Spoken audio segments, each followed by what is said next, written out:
Do you watch the ASMR review show?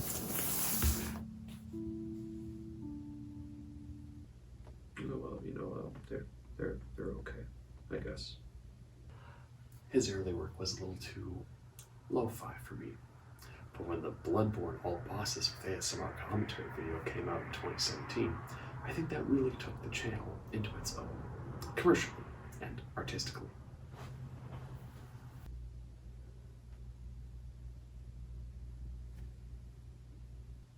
The whole video has this era of consummate professionalism that really gives the ASMR a big boost.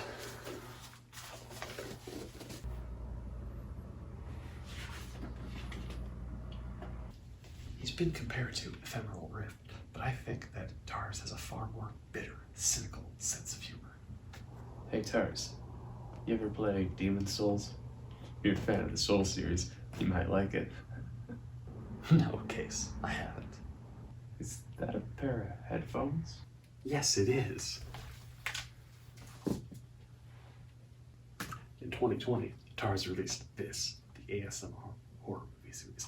I think his undisputed masterpiece is the review of Midsommar, a review that's so interesting and catchy, most people probably don't listen to the content itself, but they should, because it's not just about dismantling horror movie tropes in a great horror movie.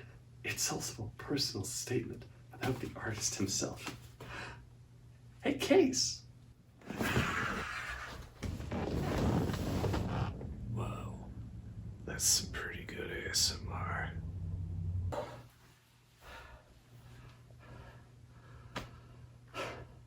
Try getting a reservation endorsing it now, you very sleepy viewer.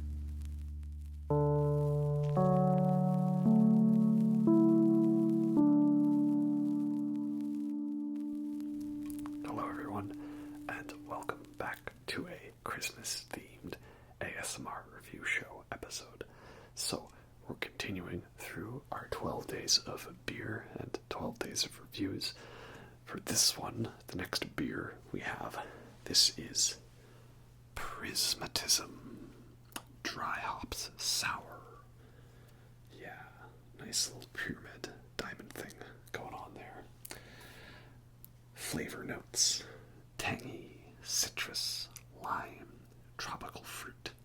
Interesting fact: light travels in a vacuum at 300,000 kilometers per second. Each color within the light spectrum has a different wavelength and travels at a different speed, which is why it refracts and creates a rainbow.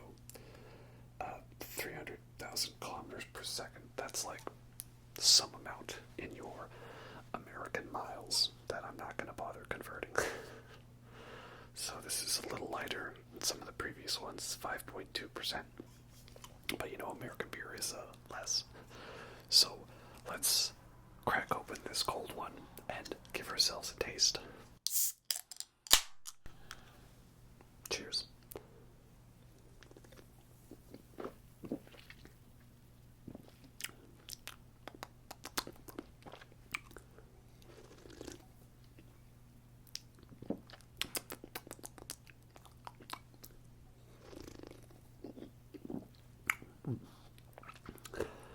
Yeah, quite like it a lot. Your average person thinks beer, and you don't necessarily think that it's going to be sour per se, but yeah, you can have sour beer. Yes, very nice indeed. It's like dry, sour, bit of hop to it, but I wouldn't really call it bitter. And yeah, it's got all the tangy citrus, lime, and tropical fruit that there is. Quite a nice one indeed. Sours, you gotta be in a mood for them, but I do particularly enjoy them. There's this other nice one. I don't think I've featured it in a video, but it's from Moon Underwater Brewing, and it's a dime bag Daryl Sour Keys IPA. So it's obviously a tribute to former Pantera, Damage Plan guitar player Dimebag Daryl, R.I.P. And it's got sour keys made into the beer, for like sour notes. months or something like that. So that was a pretty cool one. And this is a very tasty little piece as well. But of course, we're talking Christmas movies, and what could be a more appropriate movie for the Christmas holiday season than a film about the dangers of consumerism and business executives and the, over-capitalist nature of the late 80s. Well, of course that film is American Psycho. Yes, I would count this as a Christmas film for my purposes of this review, because it does take place around Christmas, and there's a Christmas party in the film, and, what's the actress's name again? I always confuse them. Oh, not Renee Zellweger, Reese Witherspoon. Yeah, Reese Witherspoon, she's in there, and she's all like, now what would Mr. Grinch want for Christmas? And don't say breast implants again. She's got a little cute pig, right? There's a cute pig in this film. How Christmassy is that, right? It's brilliant. So yeah, this one counts because I say so. That's how it is. So American Psycho, it's a Mary Harron movie, and directed by Mary Harron, based off of the novel by Bret Easton Ellis, a very controversial writer. And, this is a very controversial book when it came out because, there's lots of violence in it, and, is it going to inspire others to do the same? And so, therefore, the movie was equally controversial, but I don't think the movie goes as far as what the book does, from what I've heard. I haven't read the book, but apparently they did a pretty decent job of capturing the strangeness of the novel. And it's funny that people like to joke that this was like a feminist director making like that most anti-feminist movie, because it's this, real sexy, muscular businessman. He's usually killing lots of women or prostitutes, sex workers, that sort of thing. So yeah, very, very lovely stuff. Very lovely stuff. Christian Bale is Patrick Bateman, and he's just a guy, business executive, who just seems to like kill without reason just because he has to, he needs to, he has these violent urges in his head. So it is like, kind of a horror movie, because there's lots of violence in it, lots of scariness, and the dog dies in the movie. That's the worst part. But also it's kind of a dark comedy, because some of the stuff in it is like so over the top and crazy. It's kind of hilarious. And it's also like one of the most quotable movies that there ever was. Like, so many great lines in this film, and so many memorable moments. It's why I had to parody a whole scene from it, because that scene, right? Do you like Huey Lewis in the news? Such a great moment. Plus, you get to see Batman kill the Joker for his horrible performance in Suicide Squad. So that's always nice.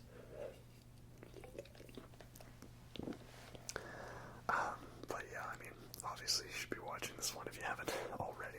It's a great one. I'm going to go into many spoiler details, as I usually do.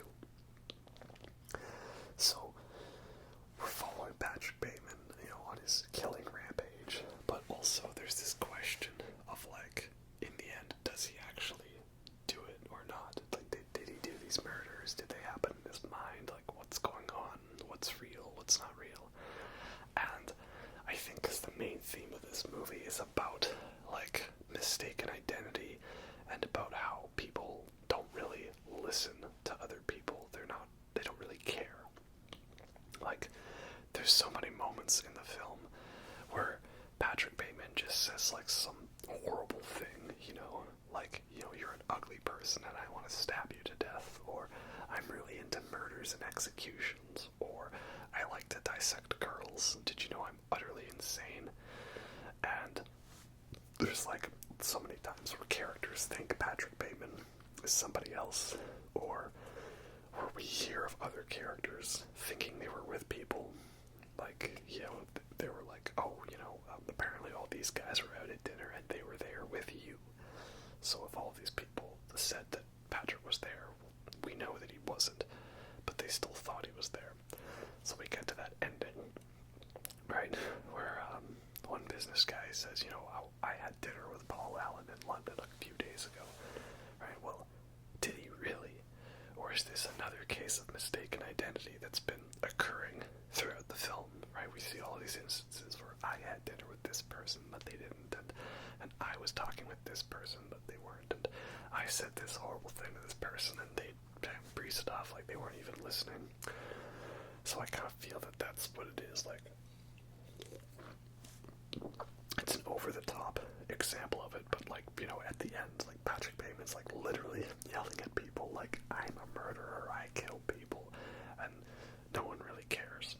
That's why at the end, the final line is, this confession has meant nothing, because no one actually really listens, and, you know, it's meant to take place in the late 80s, early 90s, kind of that critique of the Wall Street, you know, Michael Douglas, greed is good sort of message. So I think that's what the film is. So I think, like, everything you see does happen to a certain extent. And it's not like, you know, oh, he thought he killed someone, but he didn't. Like, I think it does happen, but what it's trying to say is that, you know, people don't really listen. They act like they are, but they don't really pay attention to the details. So, you know, that's my interpretation of the main message of the film. But I know some people might have different views on that. That's at least how I like to see it. Let's talk about Willem Dafoe in this movie. He is great. He's not in too many scenes. He's this detective who is, you know, looking into Patrick Bateman as a potential suspect for the Paul Allen murder case. But what's great is the way they shot these scenes is they basically filmed every scene with Willem Dafoe 3 times. And what they did was they did an entire take of the sequence where Willem Dafoe was to act like he knew that Patrick Bateman is the killer. And then they would do an entire second run of the scene with Willem Dafoe acting like he was a little unsure. Maybe Patrick Bateman's the killer, maybe he's not. And then they did a third run through of the scene where Willem Dafoe was not suspect of Patrick Bateman. He thought that, oh, this guy's not the killer, right? And then to make it really confusing, in the editing, they spliced together random bits from all 3 versions of the scene. So it really keeps the audience guessing as to whether or not Willem Dafoe's character, the detective Kimberly, I believe, whether he knows that Patrick Bateman is the killer. Because you can go from literally one shot where it just seems like he doesn't suspect him to the next shot being, yeah, he knows, to the next shot where now we're not sure. So it really gives you that uneasy feeling. It's a really cool tactic. I think more movies need to do things like that, you know. Because it's this, like, sort of roll of the die randomness. Like, you don't know what take you're gonna get. Because you can go from just like, you know, some people just disappear. Eerie, isn't it? How some people can just disappear like that. You never really know what's gonna be out there. But anyway, if you have any questions, just feel free to call me up. So, I really like that. It's a small part to the film, but it's a really good one. I also love that there's a lot of, you know, there's a couple references to, like, Trump, like Donald Trump and Ivana Trump. And I remember I watched this movie probably, like, you know, 2010 or something like that, or around that era, and then I didn't watch it for a while, and I got a bunch of people to watch it, and this would have been, like, around 2018 or so. And then he just randomly in the film's like, is that Donald Trump's car? And I'm like, oh wow, like that has a lot more, relevance of a line now, because at that time he was just some businessman, not the president. And Ivana was his wife, not Melania, so that's pretty funny.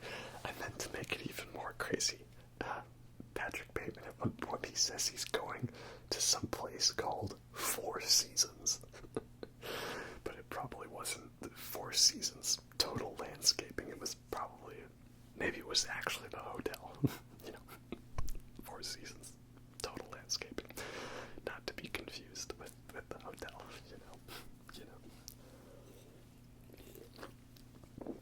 I also like how he's like quite like the music nerd, but not necessarily that he really digs the music. It's like anytime you see him listening to it, it's like he's doing it because he feels he has to listen to this pop music to like fit in with the society. He has that subtle line in there during the Huey Lewis in the news scene. It's not just about the importance of conformity and the pleasures of society or whatever the line is, right? And it's also funny because a lot of his views is it's like he really is enjoying like this very over-commercialized, over-popular pop music that is not necessarily that great of stuff, right? Like he trashes all early Genesis and he goes all total love for Phil Collins, like 80s Phil Collins, like okay, he's got some decent stuff, and I like the Tarzan soundtrack, but that's not really like I would call like the most, music snob of opinions. And same thing, he trashes like early Huey Lewis and says that their best stuff is the real big mainstream sellout stuff. So I think maybe they were trying to kind of like, illustrate that he's, just trying to do his best to fit in by reiterating all these things about whatever's popular at the time, even if it's not necessarily what he thinks. Plus, also, that scene really creeped me out when I first saw it because I thought, man, like if I was ever gonna murder somebody, yeah, I'd probably be just ranting about some album I really liked before I did it. I was like, oh wow, I'm on TV. That's pretty cool.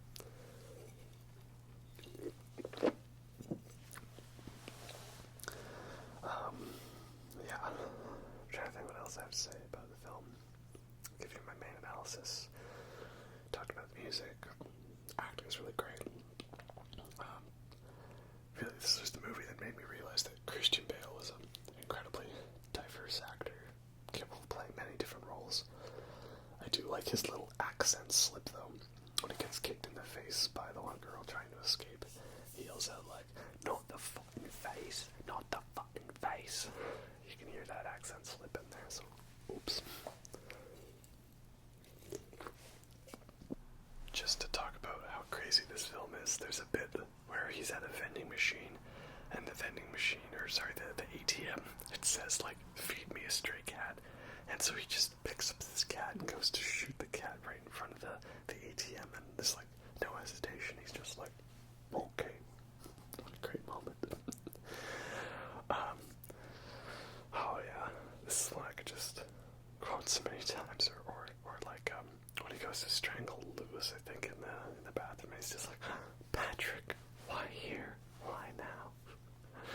And then he's like washing not just his hands but his gloves as well. That's great.